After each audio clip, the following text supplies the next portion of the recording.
Welcome back to the Roundtable segment of the KAHI Coaches Show. I'm Mark the Phantom Lowe, Scott Gordon to my right, and welcome again our third panelist, Scott from Go Country Media, writer and photographer Georgeson. And guys, I thought we'd start off with a team that didn't play last week since we're setting up next week, and that's the Placer Hillman. They go down and they take on Rio Linda looking for their first win of the season.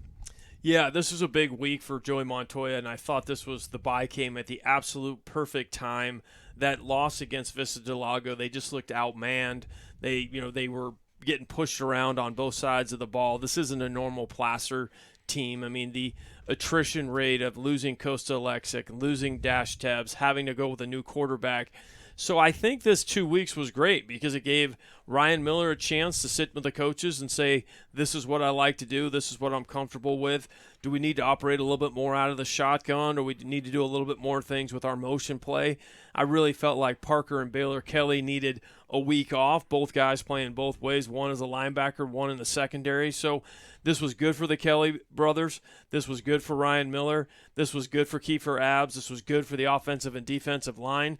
And, I was texting Joey just to talk to him about our show today and the interview and things like that, and I got 2 enthusiastic thumbs up. He said, thanks, Turn, and I think he's really looking forward to the game against Rio Linda on Friday night, and more than anything, looking forward to league play, as he really said to us from the outset, it's 2 seasons. Those first 4 games are just Bears. Let's do the best we can against them. And then after that, it really is a 6-game span where we think we can run the table, get healthy, get well, get our transfer player, J.J. Willis. We've been hearing about him, finally get a chance to see him play.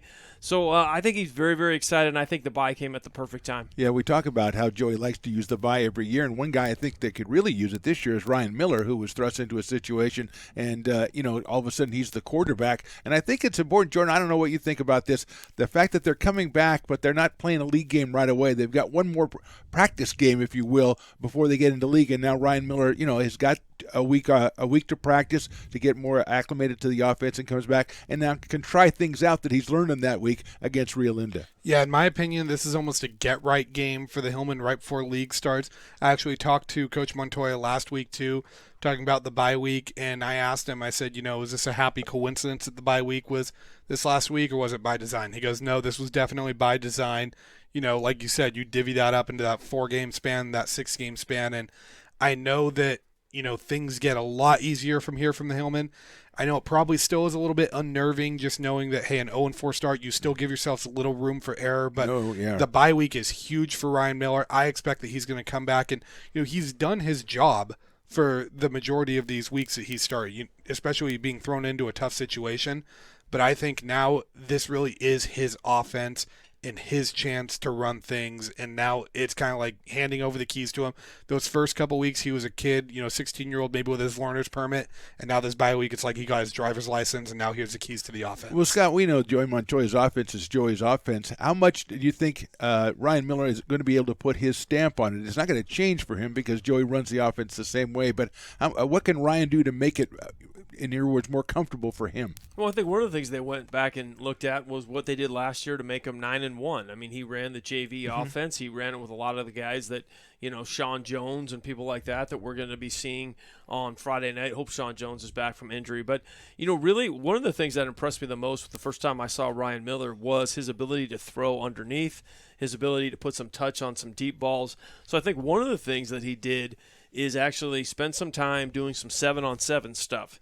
So not necessarily under center looking at defenses, but dropping back, whether it's in the gun or under the center, 7-on-7, getting some comfort because some of these receivers are new to him. Some of these receivers are people that he's had before, but he didn't play with Baylor Kelly last year, so you got to get the timing down with him. He didn't play with Kiefer Abbs last year, so you got to get the timing down with him. So I think Jordan's spot on. This was the biggest week for Ryan Miller in terms of, and I wouldn't be surprised, just like when they came out of the bye last year, and then they had to play West Park after that. We said, man, he's been in the lab for a long time. They had all these different designs that reversed to Josh Maxwell, and then they were throwing the ball down the field to Costa Lexic. But this is where I give the coaching staffs credit for playing that 0 week, because it does give them an opportunity during the season to take a bye. Not everybody does that. Sometimes schools schedule a scrimmage that week, and then they got to run 10 weeks in a row. This is actually a really well designed. Last year they beat Rio Linda 56-0. Don't think that's going to happen at all Friday. Rio Linda's a different team than they were last year, but still, Placer is the favorite coming into that game, and I think this is as Jordan said, this is a get-right game for them. Well, as you said, Rio Linda's not the same team, and I think, Jordan, you and I talked about it last year. They were very young as far as bringing up sophomores to the varsity and bringing up freshmen to the sophomore team and stuff, to the JV team and stuff like that. So they're, I think, 3-2 on the season, or 3-1, excuse me, on the season so far. They just won a 12-0 game. So, Jordan, what is different? What kind of different Rio Linda team will we see this year? I think you're going to see a Rio Linda team that's kind of hungry and a team that has a chip on their shoulder. You know, they haven't really been a great football program since Cam Scadaboo left really a few years ago. And they've been kind of trying to build it up ever since then. I know they've had a revolving door in the coaching staff.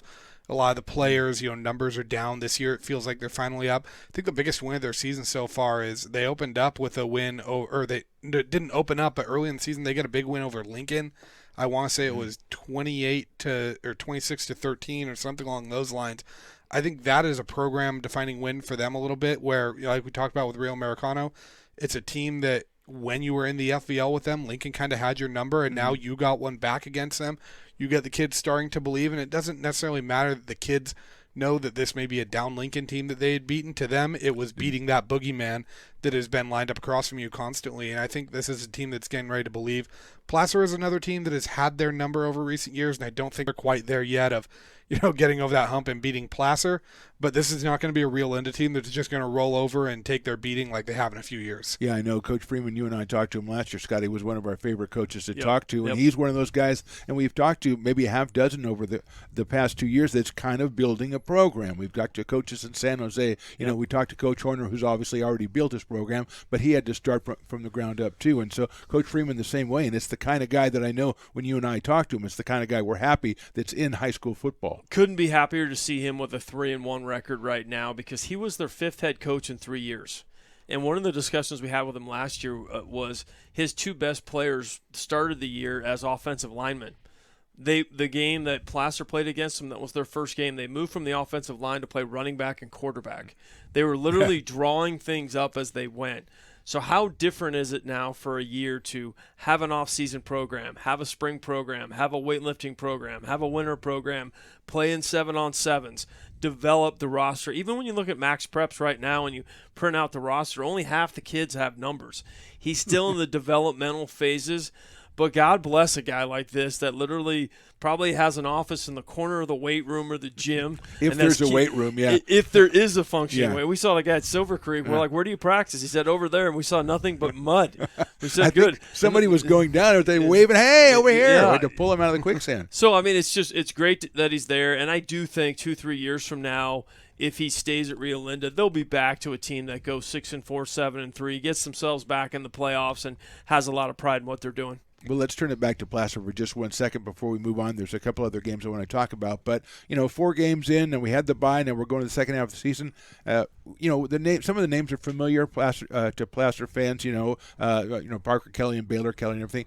Scott, I know you love to do this. Find me a name or two of a guy who's impressed you coming out with no fanfare coming into the season, and somebody who you really liked watching and really like what they've done. 2 of them, Jaden Erickson, who took the number 7 as soon as Josh Craycraft was no longer with the Hillman. And then I think Valentino Oristudo, yes. number 33. He took the unenviable task of taking over for Colin Bray as a defensive end. I think he's done a really good job against some maybe overmatched people he's gone up against. He's been fast. He's been athletic. He's been tough. He never comes off the field. He's been a target as a tight end. So you had to take over for Colin Bray and Josh Maxwell, 2 all-league guys, 1 guy an MVP in the league, and you are one person playing both of those positions. So for me, been super impressed with him. The same thing with Jaden Erickson. Obviously, the Kelly brothers, they're up here. They're balcony people to me. They're fantastic. But I think Jaden Erickson just we didn't know who he was before the season started, and he caught a pass in the first game, and we had a chance to see him against Roseville, and he's done a good job on defense and on special teams. Absolutely, and even though you say we know who the Kelly brothers were, we really didn't know who Parker was. Yep. We didn't know he was going to be a both-way guy at 5'7". Jordan, is there anybody you've seen most of all the Placer games? What do you think about that? Parker Kelly is one that he stood out to me. Ryan Miller, obviously a guy we didn't expect to be the starting quarterback, but has been thrown in. I thought he's been very impressive. But one guy that I think has been really impressive is Jeremiah Rethy, one of the tight ends. I've just noticed some of the stuff that he's done, blocking-wise and just where he's come.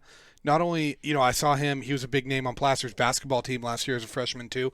Just seeing the work that he's put in the weight room from the JV season to this year and seeing how much of an impact and a part of this offense that he's been a kid that's really kind of stood out to me, and a kid that it may have not shown in the stat sheet yet, but I have a feeling that he's going to be a name that most Hillman fans know once FVL play is over. Well, before we move on to the rest of the games I want to look at, we have to talk a little bit about the FVL, the league that Placer is in, a league that I think last year sent 5 of the 6 teams to the playoffs. This year, a little bit down. This year, West Park is 3-1. Nevada Union, who's looked very good this year, 3-2. Ponderosa is 2-2, and then the other 3 teams haven't won a game yet. So I know we talked about this a little while ago, Scott, and you made some great points about enrollments and everything and dwindling enrollments. But still, when you look at it, 8-19 for a league that sent 5 teams to the playoffs last year, that's got to be a little bit alarming. Well, also 4 of those losses are Placer losses, so you think about that. Right. But there's that component to it. But you're right. We talked to the Ponderosa coach last year, and he said as soon as Casey Taylor came over the mountain here, it seems like some of our guys started driving down that way. And he was a great coach at Del Oro. He did the same thing at Capital Christian. And yes, enrollment at Nevada Union. So there's not necessarily a place to go build things up. It's not like Roseville where you can have a West Park and all of a sudden the kids from Oakmont who don't like the offense, or Granite Bay who don't like the offense, or Roseville don't like the offense, I'm going to go try over there. This is who they have. These are community teams. That's what makes the league really, really neat. The environment on Friday night at Placer, that's what made the game against Del Oro so exciting and neat. But yeah, it's tough. And the one thing that the Hillmen are going to have to watch themselves for is don't get too big too fast. Don't think as we potentially run the table. West Park will be a good game. But if they finish 6-4, I think Coach Montoya wants to see that be a good 6-4. We're executing high. We're winning the turnover battles. We're doing things that they haven't done yet so far, and it'd be very key for them to do well in the playoffs. Yeah, their 6-4 would probably be good for the postseason because of their early season schedule. But Jordan, how much does it affect? Would it affect them or West Park or whoever it is if the fact that the league is down? How much does that affect their seeding when it comes to the postseason? I think it would affect West Park a little more than Placer. If you look at Placer's schedule, they have, as of right now, as rated by CalPreps, which is the decisive thing that section uses for playoffs. Placer has the hardest rated schedule in Division 4, and I think going into last week, their schedule is like comparable to Oak Ridge's strength of schedule or something like that. West Park has still played some good teams, but they haven't quite played the schedule Placer has. Placer's schedule is just a whole different beast. So I think Placer going 6-4 or even going 5-5 and potentially a loss to West Park, I think that would still be enough to get Placer. I would almost guarantee them getting a home game with that, but 6-4 might be good enough to get Placer a bye week in Division 4 with just how hard their strength of schedule is, even with the rest of the FBL kind of being down. I think depending on how good those 6 wins are and how they look with them. Yeah, I agree with that. I think, you're not going to get that bye week winning 28-10, but if they do what they should do to some of those teams, then I don't see any reason why Placer couldn't be getting 1 or even 2 home games in the playoffs. And if the league is down, you're not going to find Joey Montoya letting his team go down to that level. He's going to keep them up near the top. Well, let's go from that league and that team to probably the biggest game in Northern California this week. And I know you got your eyes on this one, De La Salle against Folsom. I love it every time because it's such a contrast in styles. De La Salle with their wing T attack going up against Folsom with their spread 4 or 5 receivers attack. And, I think when Folsom avenged their regular season loss and went down and beat them in the NorCal Championship a couple years ago, went for 2, won the game, it's only made that rivalry more intense. Last week you had De La Salle beating St. Mary's. You had Folsom taking a bye, so I know exactly where their coaching staff was on Friday nights. They were watching De La Salle and St. Mary's.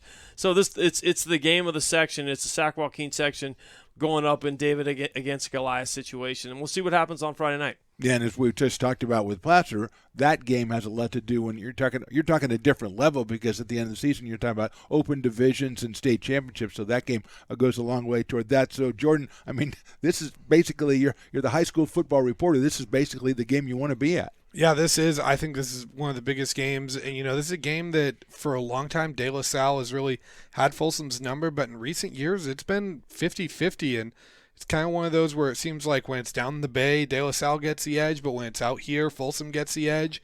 Folsom, even in recent years, it's not the De La Salle teams that it was 5-10 years ago that's number 1 in the country every year, and Folsom's gotten a lot better than those teams that had to go up against those big De La Salle teams.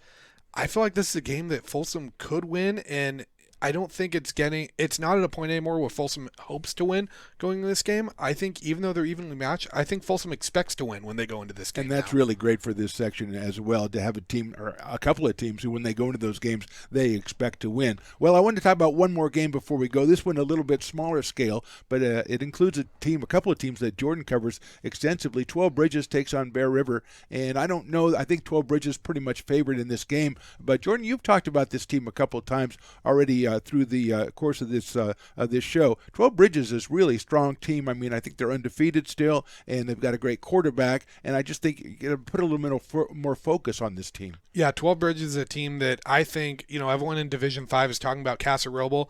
People need to start opening their eyes to 12 Bridges too, because right now it feels like we're on a collision course for these to be the top 2 seeds in D5 and potentially the D5 section championship. 12 Bridges is averaging well over 40 points a game. Behind Whit Cruz at quarterback, Nathan Crawford, the running back, some good receivers in Isaiah Rodriguez, just loaded team that they have out there over in Lincoln. Coach Chris Bean's doing a good job. A fun tidbit with this game is Chris Bean was actually the JV coach at Bear River for years before going over to Lincoln and then eventually to 12 Bridges. One thing, when I talked to quarterback Whit Cruz before the season, he said, we want to be 15-0 this year. We want to win every single day. This is a state championship caliber team.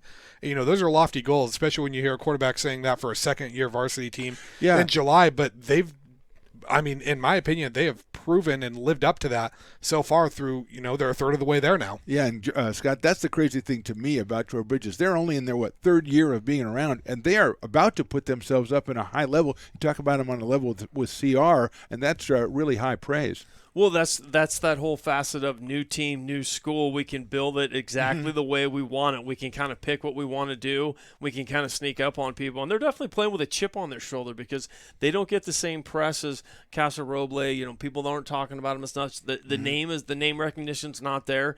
So they can kind of sit in the weeds and say, what about us? What about us? And I do think that chip on their shoulder, that edge that they have, that team that's been put together exactly the way they wanted, the staff put things together exactly the way they wanted, they're not going to surprise anybody by about week 6 or 7. They're a vaunted force. Absolutely. Scott, great job. Jordan, great job. Thank you very much. That's our show for tonight. On behalf of my partner, Scott Gordon, our guest, Jordan Georgeson, thanks for listening. Remember to tune in Friday and catch Placer on the road at Rio Linda with kickoff at 7:30. The KAHI Coaches Show is brought to you by Foreman Eyecare on 104.5 FM and AM 950, your voice of the foothills. Good night, everybody.